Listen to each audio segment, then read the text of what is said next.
France have recently unveiled $25 billion in business tax breaks to businesses in a plan to improve business competitiveness and boost the French economy. Joining me on the line to discuss this further is Lorcan Roche Kelly, Chief Europe Strategist at Trend Macrolytics. Hello, Lorcan. How do you think the $20 billion in business tax breaks will help boost France's competitiveness? I don't think the $25 billion in tax breaks will do a huge amount to boost France's competitiveness for two reasons. First of all, I don't think the number is big enough. I think I know there was a report out there last week looking for $70 billion to bring more in line with Germany's tax base. But also I think because the measures are temporary measures, they're not a permanent tax cut. They're just for 2013 a tax reduction. Investors that is looking at a longer term time frame for hiring and making investment decisions, a single year tax break like that probably isn't enough to reinvigorate growth in the French economy. But do you think these tax breaks will be enough to boost France's ailing economy, or do you think more measures need to be taken? I think more measures need to be taken. I think there's to concentrate. If we concentrate on just the tax side of things, I think there is a lot that can be done on the tax side to make it easier for businesses to. The cost of having employees, the cost of capital gains tax over that in France can be reduced. But I think for the French economy, I think it's also a lot of structural issues have to be addressed. And I think for Socialist Holland with a Socialist Party, I think that's where the biggest problem is going to be. Because Hollande has put in some strange tax things like it's 75% millionaire's tax, which really was never run really. It was I don't know, a political trick he was playing or something. But bringing in stuff like that shows a kind of almost a detachment from what business needs are in France at the moment.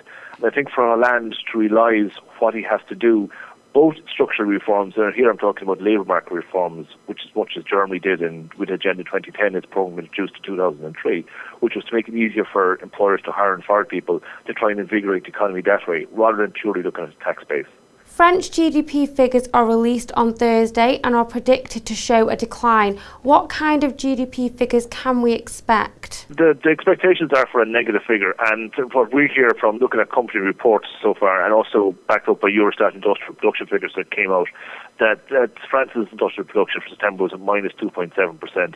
The company reports we saw came out in the last couple of weeks all showed what seems to be a very worrying slowdown in France. So we know there's a negative expectation, but we think it may be more strongly negative, and I think that will put pressure on Hollande again.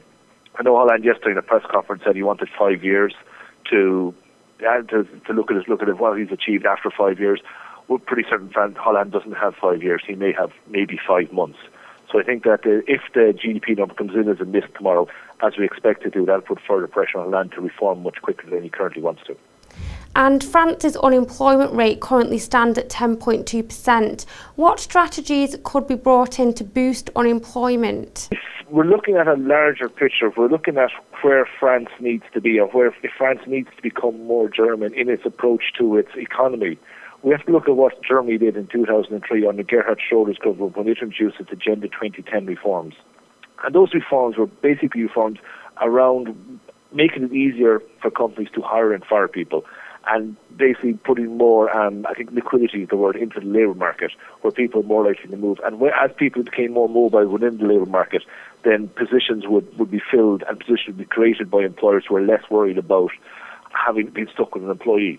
The problem with that figure, as was shown in Germany in 2003, is that as you introduce the reforms, the first thing that happens is that employers fire people that they haven't been allowed to fire before. And only further down the line do they start hiring again. So when Germany introduced the structural reforms in 2003, unemployment went up for 2 years before it started to fall from 2005 onwards. In France, if the strategies that are needed for the French economy are strategies that will actually lead in the short term to increased unemployment, and that unemployment figure should turn around in 18 months to 2 years, as employers who can now fire people realise that if we can fire people, then it's less risky for us to hire people. So it is the solution to France's unemployment at the moment is actually sort of counterintuitive.